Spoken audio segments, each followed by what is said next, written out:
శ్రీ గురుభ్యో నమః. శ్రీ మహాగణపతే నమః. సింహరాశి వారికి రాబోతున్నటువంటి గురు పౌర్ణమి నుండి 4వ తారీఖు అమావాస్య వరకు ఎలా ఉండబోతుందని చూద్దాం. ఈ యొక్క పక్షకాలం అంటే 15 రోజుల కాలంలో వచ్చినప్పటికీ ముఖ్యమైనటువంటి మార్పులు వచ్చినప్పటికీ బుధుడు వక్రత్వం పొందడం అనేది 22వ తారీఖున, శుక్రగ్రహం మార్పు 31వ తారీఖున జరగబోతుంది.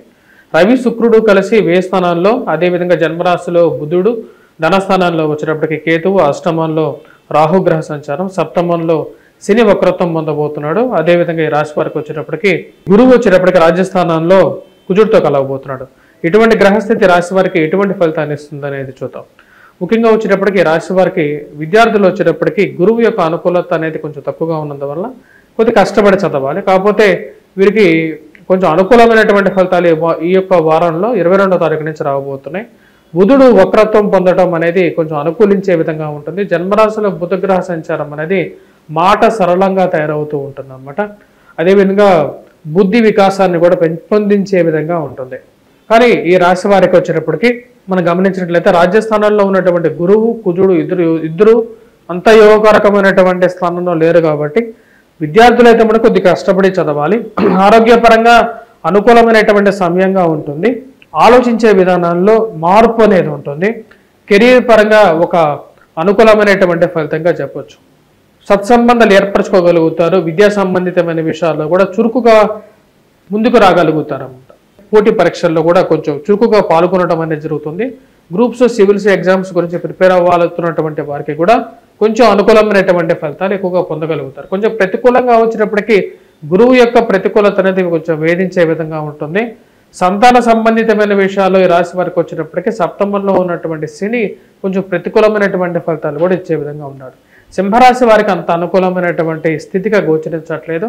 అంటే ముఖ్యంగా వచ్చినప్పటికీ జన్మరాశిలో ఈ రాశి వారికి వచ్చినప్పటికీ బుధగ్రహ సంచారం వ్యాపార ప్రయత్నాల్లో అనుకూలత, ఉద్యోగ ప్రయత్నాల్లో అనుకూలమైనటువంటి ఫలితాలు ఇవ్వగలుగుతుంది. వివాహ ప్రయత్న సంబంధితమైన విషయాల్లో కొంచెం సౌమ్యమైనటువంటి స్థితిని తీసుకొస్తుంది అన్నమాట. సప్తమంలో శనిగ్రహ సంచారం వక్రత్వం పొందుతున్నప్పుడు వివాహ జీవితంలో భాగస్వామితో సత్సంబంధాలు మెరుగుపరుచుకోవడానికి ఎక్కువగా ప్రయత్నం చేయడానికి చేస్తారు. సంతాన సంబంధితమైన విషయాలతో పాటు ప్రేమ సంబంధితమైన వ్యవహారాలతో కూడా కొంచెం అనుకూలత అనేది పెంపొందించుకుంటారు.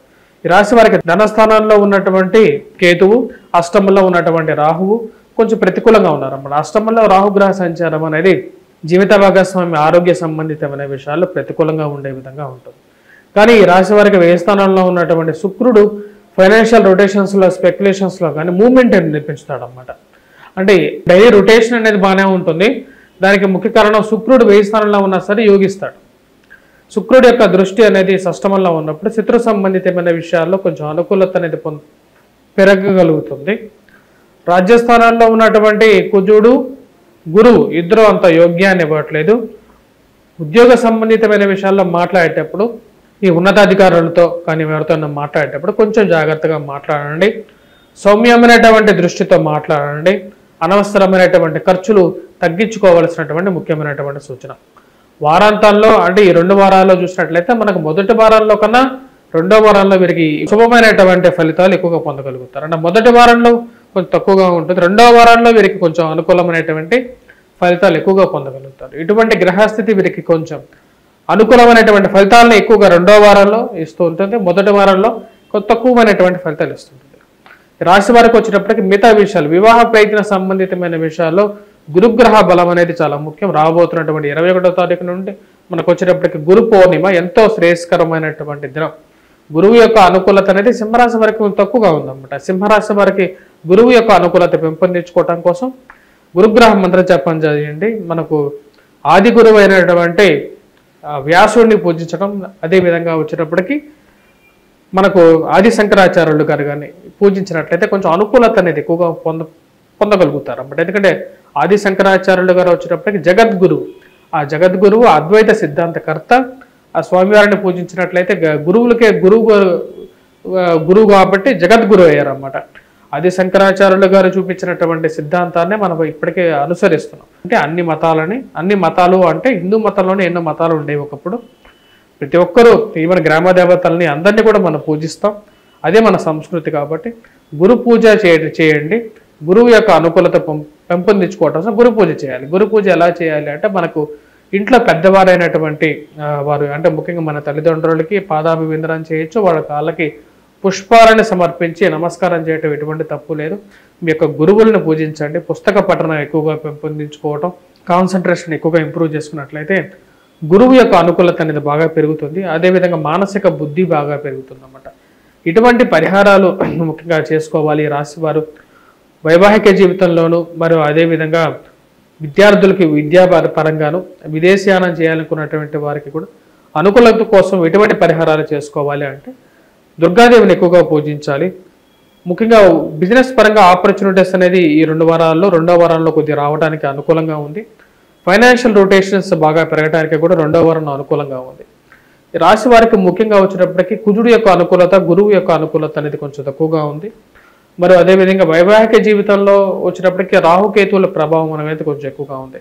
కేతువుకి వచ్చేటప్పటికి ముఖ్యంగా డబ్బు నిలబట్టడం కోసం, స్థిరత్వం పొందడం కోసం. ఎందుకంటే ధనస్థానంలో కేతువు ఉన్నప్పుడు డబ్బు సరిగా నిలవదు. వచ్చిన డబ్బు ఏదో విధంగా ఖర్చు పెట్టడం, ఈఎంఐలు కట్టడం, అది కట్టడం, లేకపోతే ఏమైనా జరుగుతూ ఉంటాయి అన్నమాట. అంటే డబ్బు సరిగా నిలవదు. దానికి ముఖ్య కారకం వచ్చేటప్పటికి పాపగ్రహమైనటువంటి కేతువు పాపస్థానంలో ఉన్నాడు అన్నమాట. కేతువు మంచి స్థానంలో ఉంటే శుభగ్రహంగా కూడా మారుతాడు. సో కేతువు ధనస్థానంలో ఉన్నాడు కాబట్టి వినాయకుడిని ఎక్కువగా పూజించండి. ఓం గం గణపతియే నమః అని చెప్పే మంత్రాన్ని మనం ప్రతిదినం పఠించండి. అష్టమంలో వచ్చినప్పటికీ రాహు ఉన్నప్పుడు వైవాహిక జీవితంలో ప్రతిబంధకంగా ఉంటుంది కాబట్టి జీవిత భాగస్వామి ఆరోగ్య సంబంధితమైన విషయాల్లో కూడా అనుకూలత కోసం రాహుగ్రహం మంత్ర జపం అనేది చేయండి. రాహు యొక్క మార్పు గురించి సపరేట్ వీడియో చేయడం జరిగింది, నక్షత్రం మార్పు గురించి. దాని గురించి కూడా మీరు తెలుసుకోవచ్చు. ఒక రాశిలో ఉన్నటువంటి రాజకీయ నాయకులకు ఎలా ఉందనేది చూద్దాం. రాజకీయ నాయకులకు వచ్చేటప్పటికి సింహరాశిలో ఉన్నటువంటి రాజకీయ నాయకులకి ధనస్థానంలో ఉన్నటువంటి కేతు వచ్చినప్పటికీ ఇరుగు పొరుగు సఖ్యత విషయంలో కొన్ని కష్టాలు కలిగించినప్పటికీ బుధుడి యొక్క అనుకూలత అనేది ఈ యొక్క రాబోతున్నటువంటి 2 వారాలు కలిసి వస్తుంది. ముఖ్యంగా వచ్చేటప్పటికి సౌమ్యమైనటువంటి మాటలు, అదేవిధంగా ఇరుగు పొరుగు సఖ్యత విషయంలో కొంచెం అనుకూలతను కూడా క్రియేట్ చేసే విధంగా ఉందన్నమాట.